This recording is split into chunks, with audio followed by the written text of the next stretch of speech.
अमर सुहाग अमर पीहर देने वाली गणेश जी की अद्भुत कथा। बहुत सालों पहले गणेशपुरी नाम का गांव था।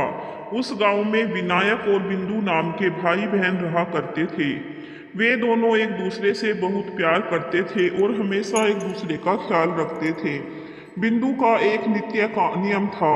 वह हर रोज सुबह घर के सारे काम पूरे करने के बाद अपने भाई विनायक का मुंह देखकर ही खाना खाती थी। कुछ सालों बाद विनायक ने अपनी बहन का विवाह पड़ोसी गांव के ही एक व्यापारी के साथ रचाया। उसके ससुराल वाले काफी भले लोग थे। शादी के बाद भी बिंदु ने अपना नित्य नियम कायम रखा था। वह हर सुबह ससुराल से घर का काम जल्दी जल्दी खत्म करके अपने मायके भाई का मुंह देखने जाती थी। ससुराल से मायके तक बिंदु जिस रास्ते से जाती थी वह रास्ता खेतों से होकर गुजरता था। वहां पर घनी झाड़ियों के बीच एक खेजड़ी के पेड़ के नीचे गणेश भगवान की छोटी सी सुंदर मूर्ति रखी होती थी। बिंदु हर रोज आते वक्त उस मूर्ति के सामने हाथ जोड़कर बोलती थी, हे गणेश जी, मेरे जैसा अमर सुहाग और मेरे जैसा अमर पीहर यानी मायका सबको दीजिए। इतना कहकर जब वह मायके जाने के लिए निकली तब घनी झाड़ियों के कांटे उसके पैरों में चुभ जाया करते थे। एक दिन रोज की तरह बिंदु मायके पहुंची और भाई का मुंह देखकर उसके पास बैठ गई। उसी समय उसकी भाभी की नजर बिंदु के पैरों पर गई।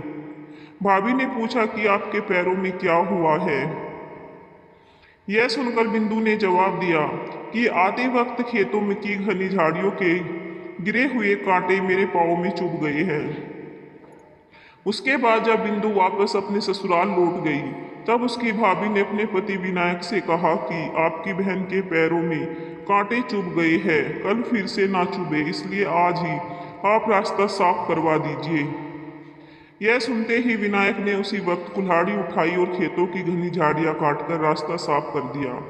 लेकिन झाड़ियों काटते वक्त उसके हाथों से एक गलती हो गई और झाड़ियों के साथ साथ वह खेजड़ी के पेड़ वाली सुंदर गणेश की मूर्ति भी वहां से हटा दी गई।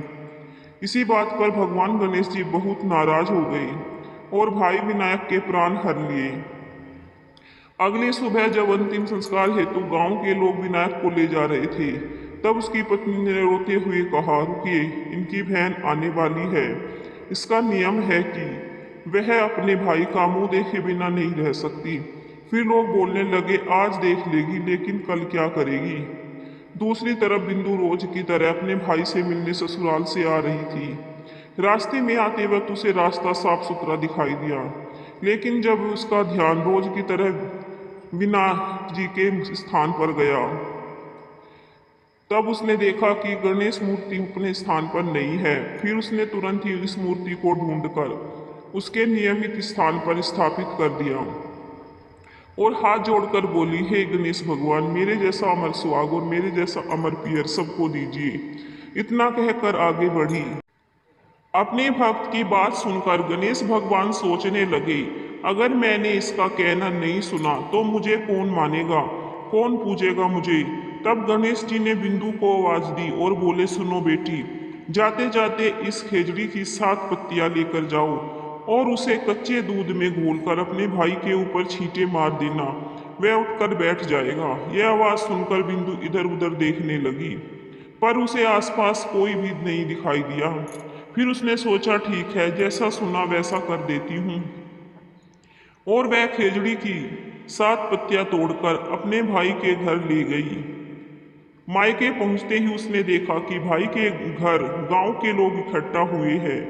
भाभी जी रो रही है और सामने भाई का पार्थिव शरीर रखा है। फिर बिंदु ने तुरंत ही सुनी हुई उस आवाज के हिसाब से खेजड़ी की 7 पत्तियां कच्चे दूध में घोलकर भाई पर छींटे मार दिए। उसके बाद एक बड़ा चमत्कार हुआ। गणेश भगवान की कृपा से बिंदु का भाई विनायक उठकर बैठ गया और उठते ही वह अपनी बहन से बोला, मुझे बहुत ही गहरी नींद आ गई थी। यह सुनकर बिंदु बोली, इस तरह की नींद भगवान किसी दुश्मन को भी ना दे। बाद में उसने अपने भाई को पूरी कहानी बताई। तभी विनायक ने भगवान विनायक से क्षमा मांग ली। तो यह थी कि मान्यता के अनुसार बुधवार को सुनी जाने वाली गणेश जी की अमर सुहाग और अमर पीहर देने वाली कथा। हे गणेश भगवान, इस कहानी को पढ़ने वाले और सुनने वाले को हमेशा खुश रखना। कहानी अधूरी हो तो इसे पूरी करना और इसमें कोई गलती हो गई हो तो क्षमा करना। दोस्तों, ये कहानी अगर आपको पसंद आई हो तो कृपया इस वीडियो को लाइक करें और ऐसी ही बहुत सारी कहानियों को सुनने के लिए चैनल को सब्सक्राइब जरूर करें।